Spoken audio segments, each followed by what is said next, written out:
Akhirnya ketiga murid Tong Sancong pun pergi ke kota Chang'an dengan tujuan menyampaikan pesan kepada Kaisar Negeri Tang mengenai bencana besar yang akan terjadi. Menanggapi hal ini tentu Dewa Erlang tidak diam. Ia melaporkannya kepada Kaisar Langit sehingga Kaisar Langit mengutus dia dan 100.000 pasukan untuk menangkap mereka. Meskipun pasukan langit dibagi menjadi 3, namun Sun Gokong dan kedua adiknya masih kesulitan untuk menghadapi 33.333 pasukan. Cupatka yang berlari sampai terpojok ke sebuah tebing terpaksa terjun ke dalam derasnya ombak laut. Sementara itu, Wuching masih berlari mengikuti arah matahari dan tentu saja dia juga dihadang oleh pasukan langit sehingga dia yang buta arah menjadi kacau. Kita kembali ke tempat Sun Gokong. Di depannya muncul jebakan pagoda, sementara di belakang kejaran Dewa Erlang bersama anjing langit. Karena kesal, Sun Gokong pun menarik keduanya untuk masuk ke dalam pagoda.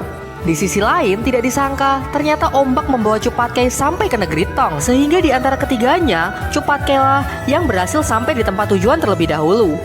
Sun Gokong, Dewa Erlang, beserta anjing langit kini terjebak di dalam pagoda. Di sana, mereka langsung disambut oleh Buddha kebijaksanaan. Dan bukannya membantu, sang Buddha malah memberikan mereka sebuah kuis, di mana orang yang bisa menjawab kuisnya, maka akan dibebaskan dari pagoda ini. Kemudian dia mulai bercerita bahwa dahulu kala ada seorang Buddha yang sangat welas asih, yang bahkan rela menyayat dagingnya sendiri untuk diberikan kepada seekor elang. Tapi anehnya, elang tersebut berangkat dari barat ke timur hanya memerlukan waktu 1 jam, sementara untuk pulang dia memerlukan waktu 2 jam. Nah, pertanyaannya, mengapa saat pulang memerlukan waktu lebih lama? Dewa Erlang menjawab kalau si elang kekenyangan. Sun Gokong menjawab karena si elang terharu dengan pengorbanan sang Buddha, sehingga dalam perjalanan elang itu terus memanjatkan doa. Tapi kedua jawaban itu salah. Benar-benar sangat memakan waktu ya. Sementara itu, di kota Chang'an telah dibangun rumah makan menonton monster. Cupatka yang sudah tiba di sana mendapatkan kabar bahwa Kaisar Negeri Tang mengadakan sebuah sayembara, di mana orang yang bisa menangkap monster hidup-hidup akan diangkat sebagai penasehat kerajaan. Ternyata sayembara ini juga terdengar di telinga ketiga siluman. Karena sifat serakahnya, mereka sangat tertarik untuk menjadi penasehat kerajaan Negeri Tang. Di sisi lain, Cupatka sudah berhasil menemui Kaisar Negeri Tang. Ia pun menyampaikan pesan dari gurunya, dan dia juga menjelaskan betapa mengerikannya monster ini. Kalau kena api akan semakin kuat, dan jika kena air, maka ia akan berubah menjadi naga. Tapi Kaisar tidak mendengarkannya. Ia justru mengaku bahwa dia telah mengundang petinggi kerajaan lain untuk bersama-sama menonton monster. Di tengah perdebatan mereka, muncul 3 orang yang bersedia mengikuti sayembara. Singkat cerita, Patkai pun menyadari bahwa ketiga orang ini adalah 3 siluman yang pernah dikalahkan oleh kakaknya. Mereka pun saling mencela satu sama lain. Dan karena menjaga harga dirinya, Cupatka pun malah mengikuti kompetisi menangkap monster.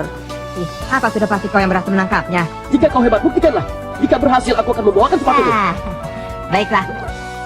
Meskipun harga dirinya sangat tinggi, namun Cupatka sebenarnya nyalinya sangat kecil. Kini ia pun mulai menyesali perkataannya tadi siang karena mengingat betapa kuat dan buasnya monster kera raksasa ini. Di tengah kegelisahannya, Tuan Putri datang untuk menemuinya. Wah, ternyata cantik sekali. Patkai sangat terkejut lantaran Tuan Putri sangat mirip dengan Dik Chang'e. Diam-diam, ternyata Tuan Putri sangat bersimpati dengan Cupatka. Melihat hal itu, tentu jiwa gagah berani Cupatka terpanggil. Kini Cupatka pun sangat bersemangat untuk pergi menangkap monster.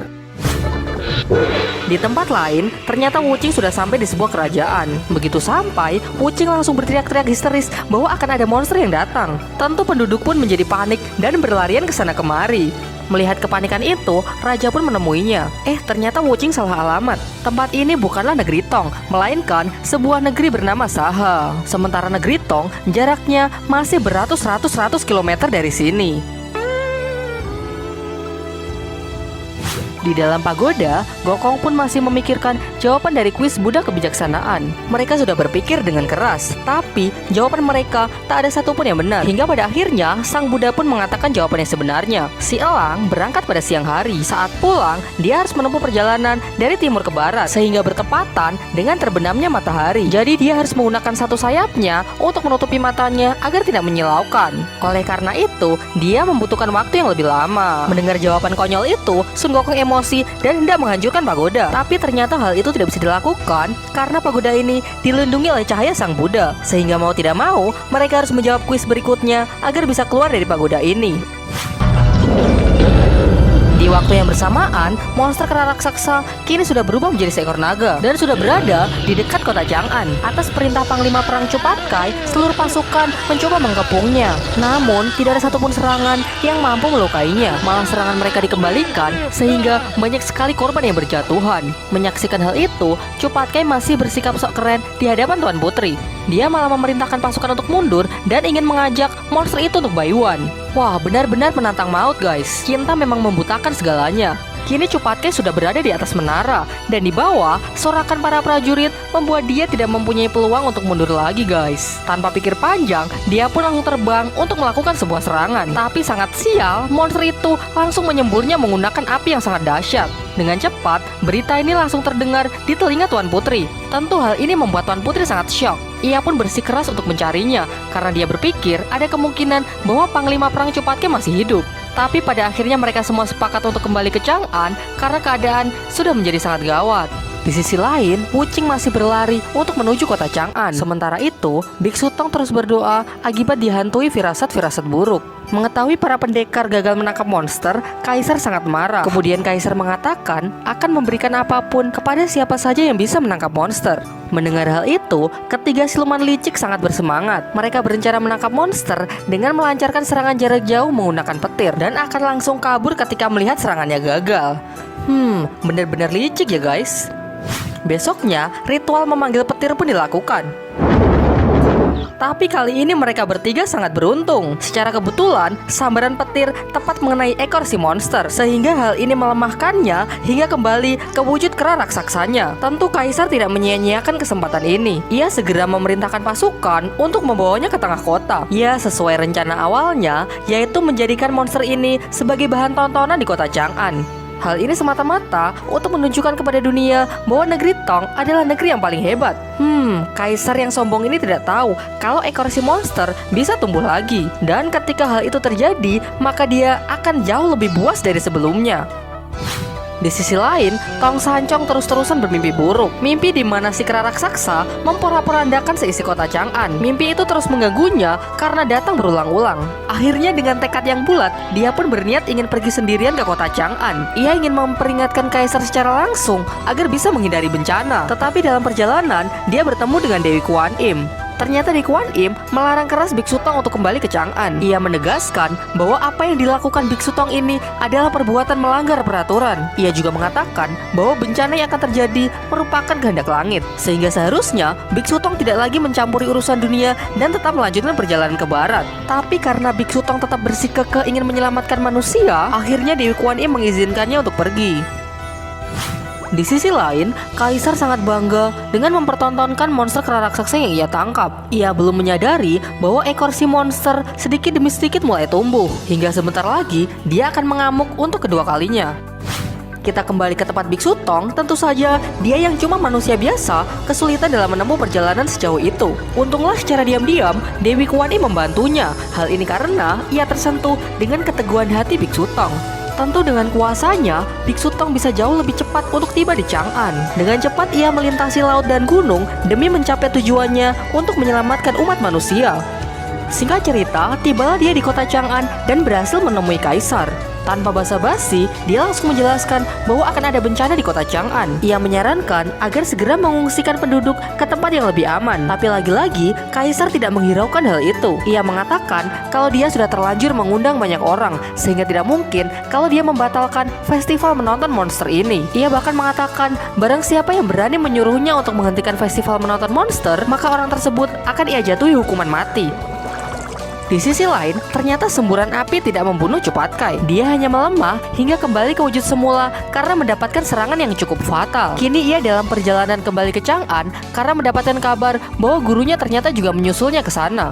Sekarang mari kita mengunjungi Sun Gokong. Ternyata dia pusing 7 keliling karena masih memikirkan jawaban-jawaban dari kuis yang unfaedah. Sementara dalam hatinya, dia sangat ingin menyelamatkan kera kecil. Karena kesal terus-terusan dilempari pertanyaan-pertanyaan receh, Gokong pun mendapatkan ide untuk balik memberikan pertanyaan. Jadi dikisahkan, Dewi Kuan Im memiliki pahala yang tak terhitung jumlahnya. Oleh karena itu, seharusnya dia sudah menjadi Buddha dan telah mencapai nirwana. Pertanyaannya, mengapa hingga saat ini beliau belum juga mencapainya? Tentu bagi Buddha kebijaksanaan ini bukanlah pertanyaan yang sulit. Ia pun mulai menceritakan sesaat setelah Dewi Kuan Im sampai di Nirwana dan hendak diangkat menjadi Buddha, ia pun lebih memilih untuk kembali ke dunia dengan mengatakan bahwa di dunia masih banyak sekali manusia yang menderita. Ternyata ia kembali untuk menyelamatkan seorang wanita tua yang hendak dimangsa oleh seekor harimau. Demikianlah kisah Dewi Kuan Im yang rela meninggalkan urusan pribadinya demi menyelamatkan umat manusia.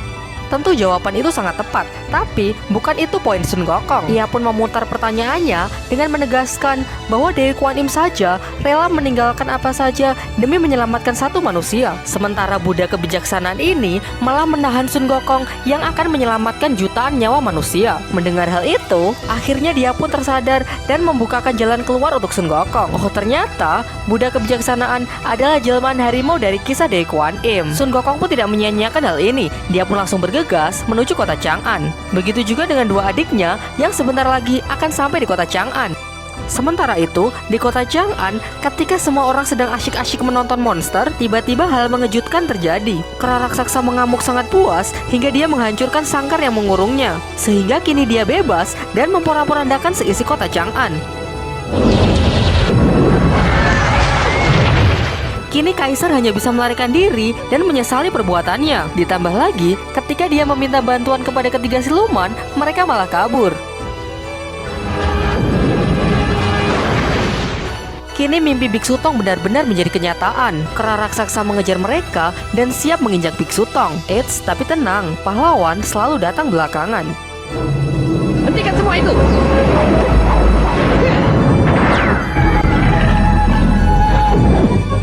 Jurus memperbesar diri! Sun Gokong bertarung secara seimbang. Ya tentu saja, karena mereka berasal dari batu langit yang sama. Tak lama setelah itu, Chupatke datang dengan wujud babinya. Dia berusaha mengajak bicara gurunya dan memberitahukan bahwa kelemahan dari kera raksasa terletak pada ekornya. Hal ini berdasarkan pengalaman dia ketika menjadi Panglima Tianfeng. Selang beberapa waktu, Wuqing pun datang. Dia bertemu dengan Patkai dan Patkai mengatakan kelemahan dari siluman kera raksasa. Tapi nampaknya Wuqing sudah terlalu kelelahan untuk bertarung. Dengan semangat Patkai mendorongnya dan beruntung serangannya memutuskan ekor dari si kera raksasa. Sontak kera raksasa langsung kehilangan kekuatannya. Dia pun mengecil dan kembali ke wujud semula, yaitu seekor kera kecil.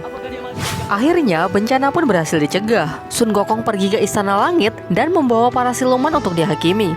Singkat cerita, Kaisar Langit pun menjatuhkan hukuman kepada para siluman. Sementara untuk gadis burung akan diserahkan kepada bintang emas Taipei untuk dididik. Tenang guys, meskipun kakek-kakek, dia itu bukan kakek Sugiono ya. Dirasa urusannya sudah selesai, Sun Gokong pun kembali ke rombongan Biksu Tong. Di sana ada Dewi Kuan Im yang memberikan wejangan kepada semuanya. Ia berjanji akan mendidik kera Loki ke jalan yang benar. Tak lupa Dewi Kuan Im juga mengembalikan wujud Patkai ke wujud manusianya. Serta Dewi Kuan Im juga mengatakan kalau mereka bisa memulai perjalanan dari titik akhir mereka. Sehingga untuk mencapai titik itu, mereka diperbolehkan untuk terbang. Dengan demikian, mereka tidak perlu mengulang perjalanan dari awal lagi. Dan cerita pun berakhir guys. Terima kasih sudah menonton dan sampai jumpa di babak selanjutnya.